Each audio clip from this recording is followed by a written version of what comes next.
I have always found reservoirs and dams/hydroelectric projects to be very interesting in my research, as I have found many in the process of tracking the Earth's grid lines. As a matter of fact, they are go-to places for me when they surface at a place I am looking into on a particular alignment. In this video, I'm going to share with you why I find them such a noteworthy topic for investigation into the ancient advanced civilization that has been removed from our collective awareness. My name is Michelle Gibson. I'm going to start my investigation into this topic with the northern part of the province of Quebec in Canada. Lake Manicouagan is described as an annular or ring lake, covering an area of 750 square miles or 1,942 kilometers squared in central Quebec. René-Levasseur Island in the center of the lake is classified as the world's second largest lake island. We are told that Lake Manicouagan is an impact crater formed by a meteor. The crater is described as a multiple ringed structure about 60 miles or 100 kilometers across, with the Manicouagan Reservoir at its 40-mile or 70-kilometer inner ring being its most prominent feature. We are also told the creation of the Daniel Johnson Dam, with its construction starting in 1959, created the Manicouagan Reservoir as it presently exists, and part of the Manicouagan, or Manic, series of hydroelectric projects undertaken by Hydro-Quebec, the provincial electrical utility. The reservoir, acting as a giant head pond for the Manicouagan River, feeds the Jean Lesage generating system, which opened in 1967, and the René Levesque generating station, which opened in 1976, and is an underground hydroelectric power plant with 6 power generating units. The Wimbo-Niama ring structure in the Democratic Republic of the Congo is similar in appearance to Lake Manicouagan, and is also described as a circular meteor impact crater, which the Unia River flows around with many tributaries, like Lake Manicouagan. Another so-called impact crater on northern Quebec's Ungava Peninsula in Pinguet National Park is the Pinguet crater, another meteor impact forming a perfect circle in the landscape. Only this time we find that Pinguet is one of the deepest lakes in North America, said to be 876 feet or 267 meters deep, and holds some of the purest fresh water in the world.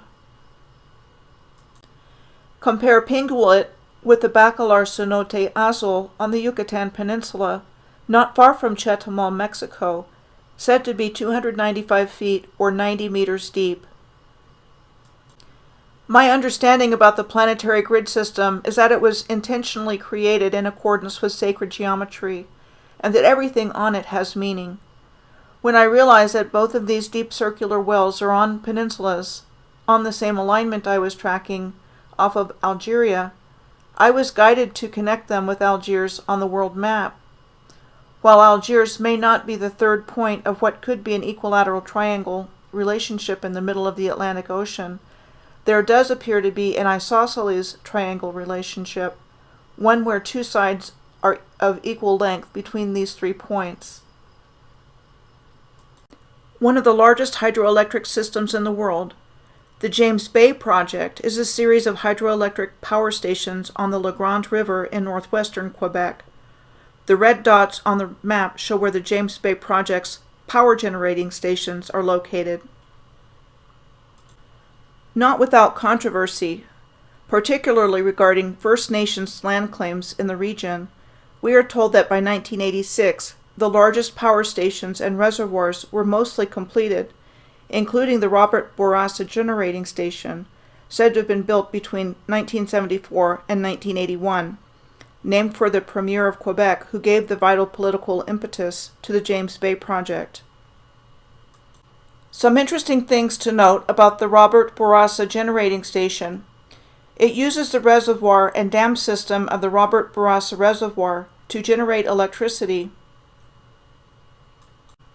It is Canada's largest hydroelectric power station and is the world's largest underground power station. And the spillway is near the north end of the main dam and part of Dike D-4, which is a part of a section of dikes known as the Staircase of the Giants, and notable for the spillway flowing down a 4,900-foot or 1,500-meter rock-cut channel, with 10 steps ranging from 30 to 40 feet or 9.1 to 12.2 meters in height, and 417 to 656 feet or 127 to 200 meters in length. This is said to be a circa 1907 photograph of the Shawinigan Water and Power Company, which played a major role in the history of hydroelectricity in Canada. At the end of the 19th century, American engineers considered the Shawinigan Falls to be among the best hydroelectric sites in North America. One of its founders in 1898 was the American businessman John Edward Aldred, who was born in 1864, and a director of the United Railways and Electric Company,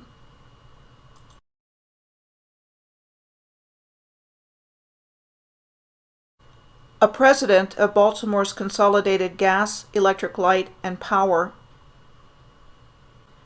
the Pennsylvania Water and Power Company, and a chairman of the Gillette Safety Razor Company.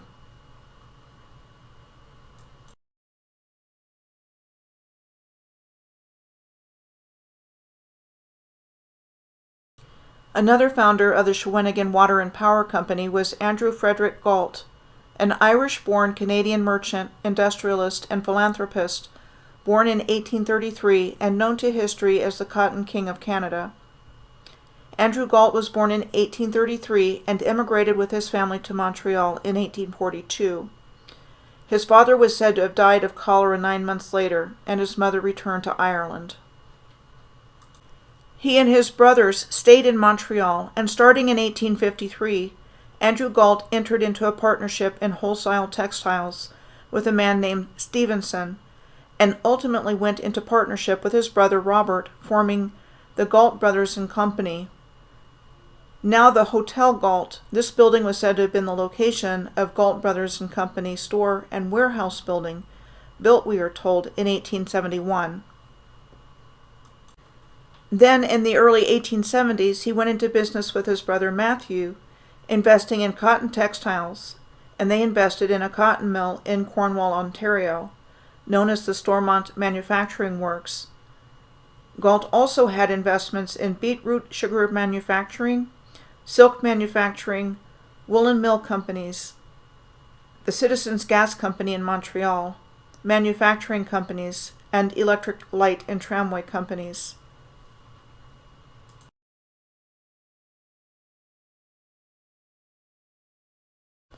This was Galt's home, called Rokeby, on Sherbrooke Street in Montreal, circa 1885.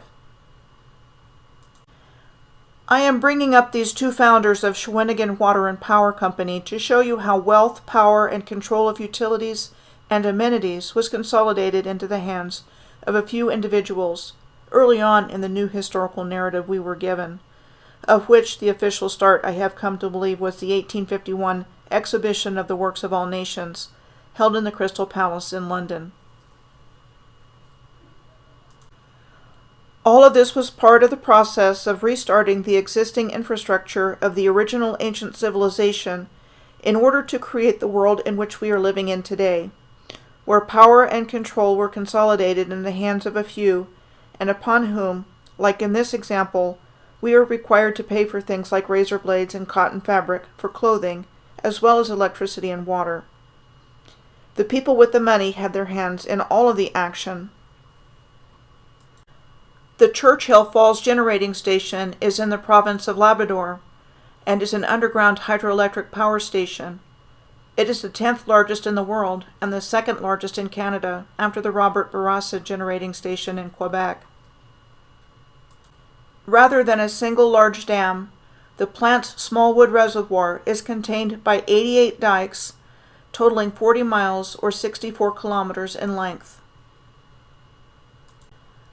The Smallwood Reservoir has a catchment area that is larger than the Republic of Ireland, at 27,000 square miles, or 72,000 kilometers squared, that drops over 1,000 feet, or 305 meters, to the location of the plant's 11 turbines. The plant's powerhouse was hewn from solid granite, 984 feet, or 300 meters underground.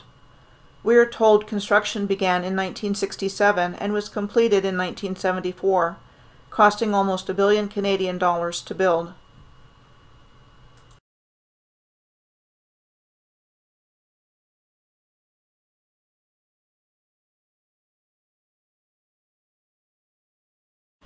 We are also told that the region opened up for this kind of development because of the completion of the Quebec North Shore and Labrador Railway, said to have been built between 1951 and 1954, and owned by the Iron Ore Company of Canada, or IOC.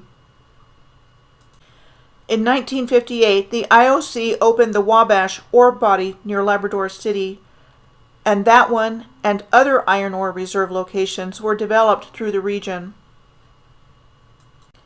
A good bridge between Canada and the United States on this subject is literally and figuratively Sault Ste. Marie, also referred to as the Soo. Sault Ste. Marie was one city until the border between the United States and Canada was established at the St. Mary's River in a treaty after the War of 1812, creating Sault Ste. Marie in Michigan and Sault Ste. Marie in Ontario on both sides of the St. Mary's River.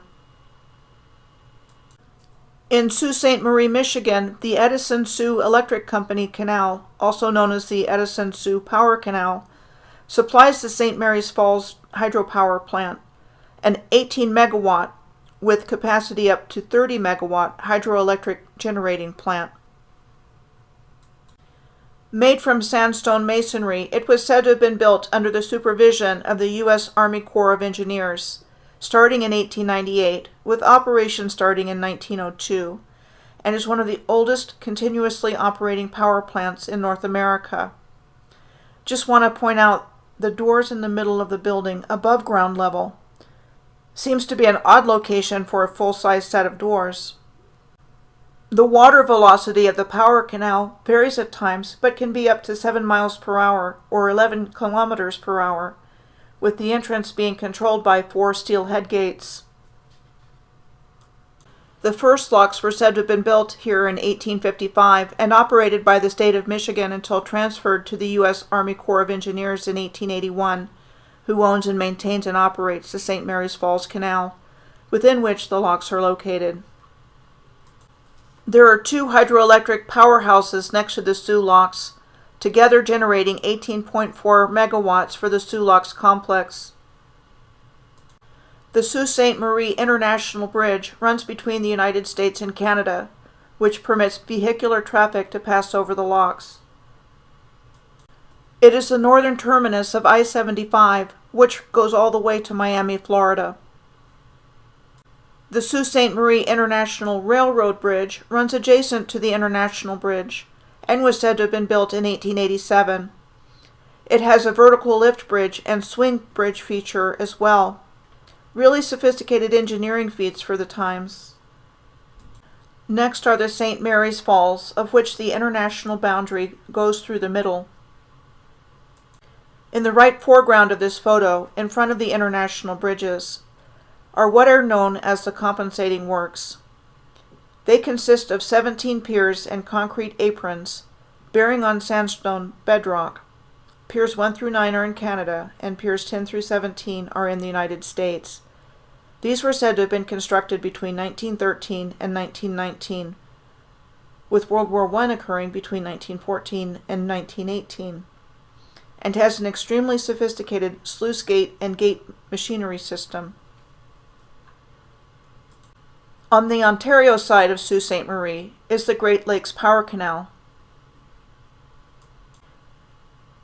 Great Lakes Power was established in the early 1900s by Francis H. Clergue.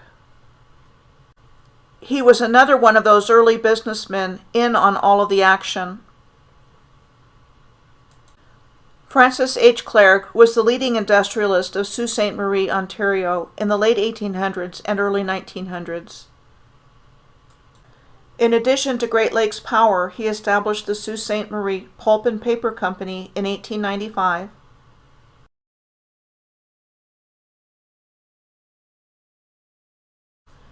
The Algoma Steel Factory, said to have opened in 1902, at which time the factory was said to have produced its first rail tracks, and where it specialized in rails for Canadian railways as its primary product for the next 25 years, we are told. Clerc was also credited with the development of the Algoma Central Railway, connecting it to the transcontinental artery of Canada. He was said to have initially owned it and needed a way to transport logs from the Algoma district in northeastern Ontario for his pulp mill and iron ore for the steel factory, and that it was chartered on August 11th of 1899. It was said to have been completed to Hearst, Ontario in 1914. This is the Algoma Central and Hudson Bay Railway Terminal Station in Sault Ste. Marie, Ontario, said to have been built in 1912. Entering into the United States, I will start with several places on the West Coast. In Washington State, the Grand Coulee High Dam was said to have been built between 1935 and 1942 during the administration of President Franklin D. Roosevelt. Keep in mind, this would have been during the middle of the Great Depression and halfway through World War II. By its maximum capacity, it is the largest power station in the United States. It is a concrete gravity dam on the Columbia River and the centerpiece of the Columbia Basin project, the irrigation network that the Grand Coulee Dam makes possible. The Columbia Basin project is the largest water reclamation project in the United States, supplying water to over 670,000 acres, or 2,700 kilometers squared, of the 1.1 million acre, or 45 kilometers squared, large project area, all of which was originally intended to be supplied. We are told the proposal to build the dam was the focus of a bitter debate during the 1920s between two groups. One group wanted to irrigate the ancient Grand Coulee with a gravity canal, while the other pursued a high dam and pumping scheme. The dam supporters were said to have won, and in August of 1934, FDR endorsed the high dam design. The Grand Coulee is described as an ancient riverbed. A coulee in the northwestern United States is defined as a large, steep-walled, trench-like trough, which commonly are spillways and flood channels incised into the basalt plateau. This was said to be an 1853 lithograph of the ancient Grand Coulee. It stretches for about 60 miles, or 100 kilometers southwest from the Grand Coulee Dam to Soap Lake, being bisected by dry falls into the upper and lower Grand Coulee, and part of the channeled Scablands region of Washington State. Dry Falls, a scalloped precipice with 4 major alcoves on the opposite side of the upper Grand Coulee from the Columbia River on the left, is described as one of the largest waterfalls ever known. Estimates are that the falls were 5 times the width of Niagara Falls, with 10 times the flow of all the current rivers in the world combined, and which brings to my mind in appearance the King George Falls in the Kimberley region in Australia on the right. One of the theories about the formation of the channeled Scablands from the 1920s was that they were created by immense but short floods, for which the theorist J. Harlan Bretz had no explanation. I can't help but wonder what story we are not being told about this region.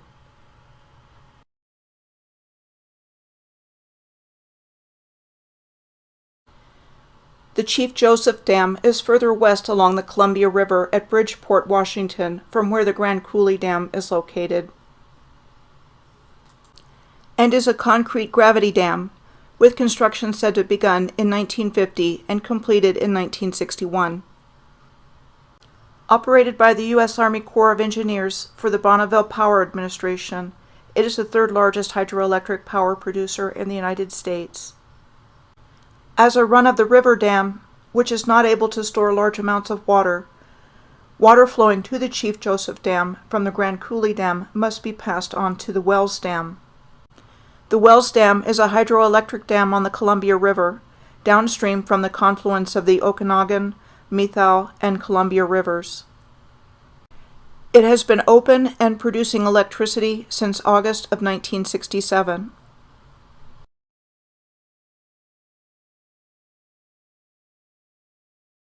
Lake Pateros is the reservoir for the Wells Dam. The aerial picture here is seen of Chelan, Washington, which is located on Lake Pateros. Of particular note is the shaped shoreline seen here. While the lake is not deep, a high volume of water moves through it. The John Day Dam spans the Columbia River where it forms the border between the states of Washington and Oregon. It was said to have been built between 1968 and 1971. It is a concrete run-of-the-river dam featuring a navigation lock and fish ladders on both sides. The John Day Navigational Lock has the highest lift at 110 feet or 34 meters of any lock in the United States. Lake Umatilla was said to have been created in 1971 with the construction of the John Day Dam and is its reservoir. The John Day Dam is located 28 miles or 45 kilometers east of the city of The Dalles in Oregon, where another dam is located. The Dalles Dam is also a concrete run-of-the-river dam spanning the Columbia River, said to have been built by the U.S. Army Corps of Engineers between 1952 and 1957. The city of The Dalles was said to be a major Native American trading center for at least 10,000 years, and that the general area is one of North America's most significant archaeological regions. The rising water filling the Dalles Dam submerged the Celilo Falls and the village of Celilo in 1957.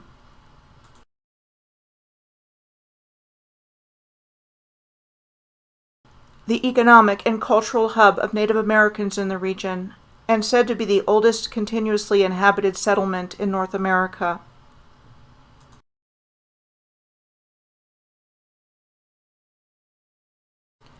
We are told that 40 petroglyph panels were removed with jackhammers before the land was inundated with water, and placed in storage before being installed in the nearby Columbia Hills State Park in the 2000s.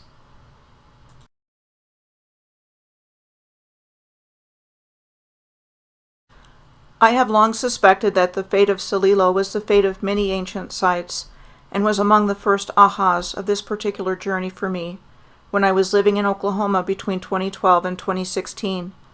The very first place I went to in person to test my idea that man-made lakes covered up ancient infrastructure was Lake Thunderbird outside of Norman. I knew what to look for and was not surprised when I found it.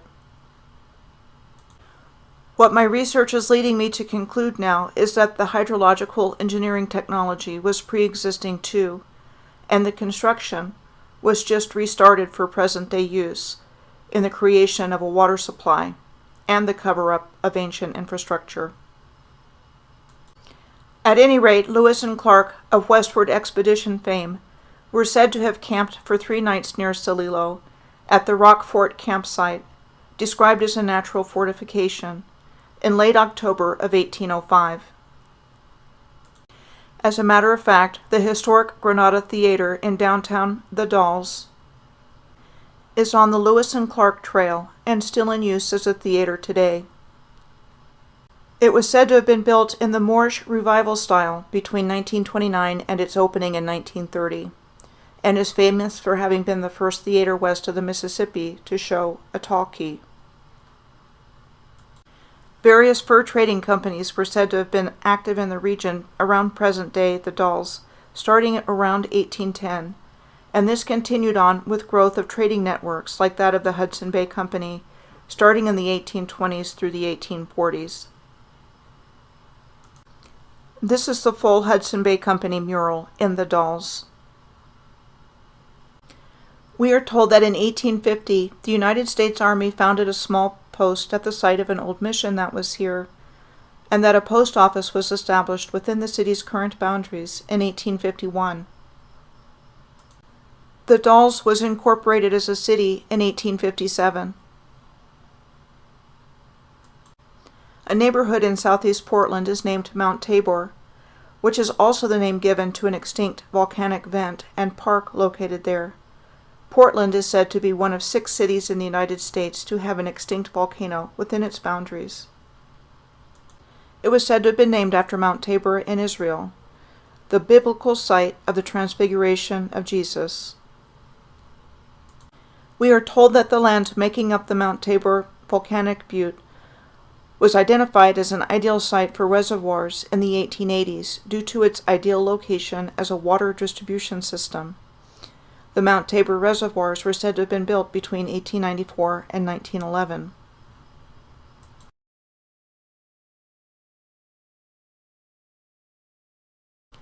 We are also told the reservoirs and their gatehouses were artistically constructed, incorporated using extensive reinforced concrete that was designed to look like stonework.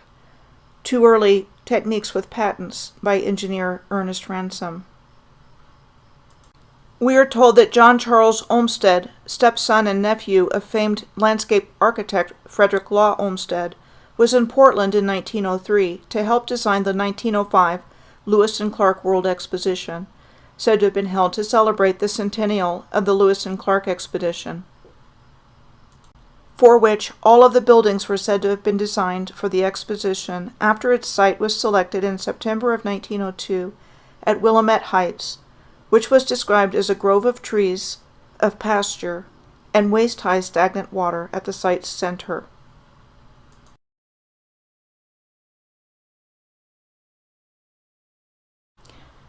And during the time John Charles Olmsted was in Portland, he was asked to create a grand plan of parks in Portland, which would come to include, in time, Mount Tabor Park.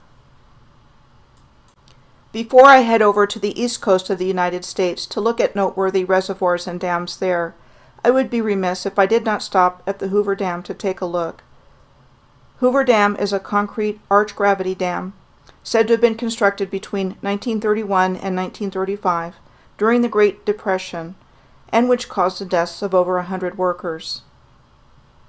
We are told many of the workers on the dam had been unemployed due to the Depression, as a great number of unemployed men and their families were said to have converged on southern Nevada, creating squatters' camps there during the time of its construction.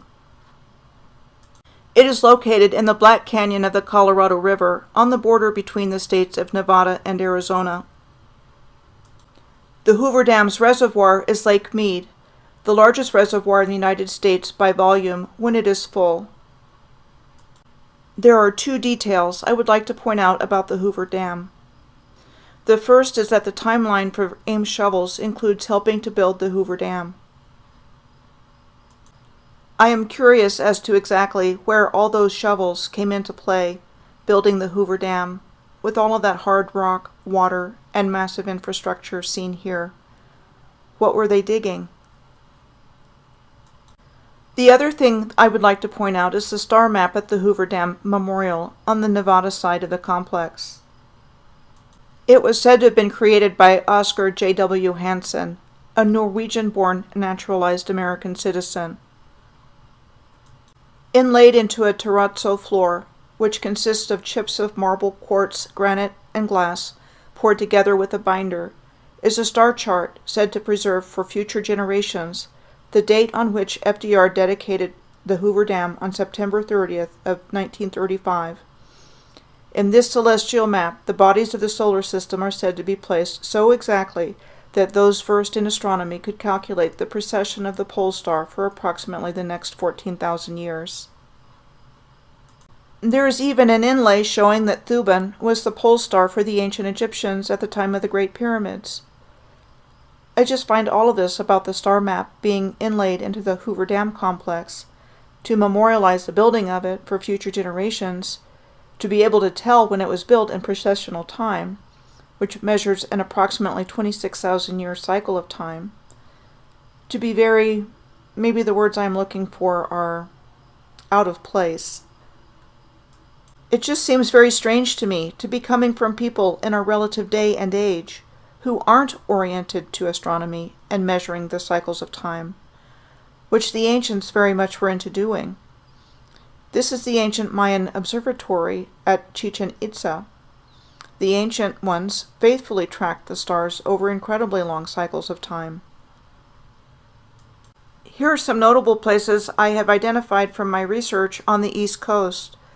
The first I would like to bring up is the Situate Reservoir in Rhode Island.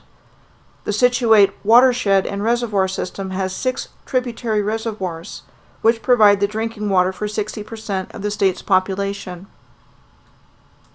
This massive public works construction project was said to have gotten underway in about 1915 and completed by 1925. Interesting to see the low-tech looking equipment for the project pictured here in 1921, according to the date at the bottom right, that we are told was being used to build this,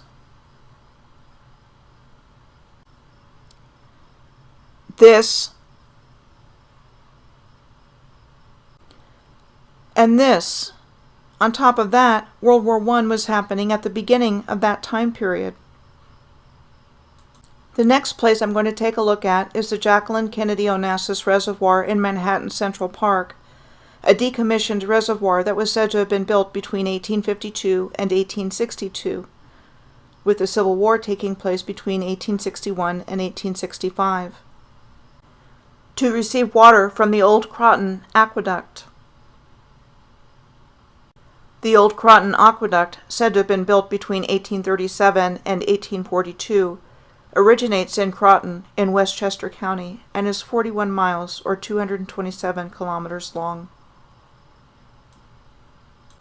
This is the high bridge of the Croton Aqueduct, which crosses over the Harlem River on its way to Central Park, which reminds me of the Ribblehead Viaduct in the Yorkshire Dales National Park in northern England, said to have been built for the railroad between 1869 and 1874. How could they have accomplished these kinds of engineering feats in a time period we are taught was low technology? The Upper Roxborough Reservoir is an abandoned watershed project in northwest Philadelphia. These stately structures are described as filters of the reservoir. It brought to mind the fort the Portuguese were said to have built on Hormuz Island after they captured the island between today's United Arab Emirates and Iran in 1507, the interestingly named Fort of Our Lady of the Conception, for a military fort, and also compared with a pedestrian underground associated with the long-gone Crystal Palace in London. Jones Falls is described as an 18-mile or 29-kilometer major north-south stream that runs from the north through Baltimore City before it empties into the inner harbor. This is the Lake Roland Dam and Reservoir in Baltimore County, north of Baltimore City, and said to have been built between 1854 and 1861. The Jones Falls flow into and out from Lake Roland. Lake Roland is described as having been a defunct reservoir since 1915. They sure put an enormous amount of effort into building something that wasn't used for very long, like not even 60 years. I have many more examples I could bring forward in North America, but the examples I have given are more than enough to make my point about the similar and advanced nature of the engineering and architecture of reservoirs and hydroelectric projects in North America, as well as the anomalies and inconsistencies in the explanation we are given about them that do not make sense within the context of our historical narrative. In the second part of this two-part series, I'm going to be looking at reservoirs and hydroelectric projects in Europe, Africa, and Asia.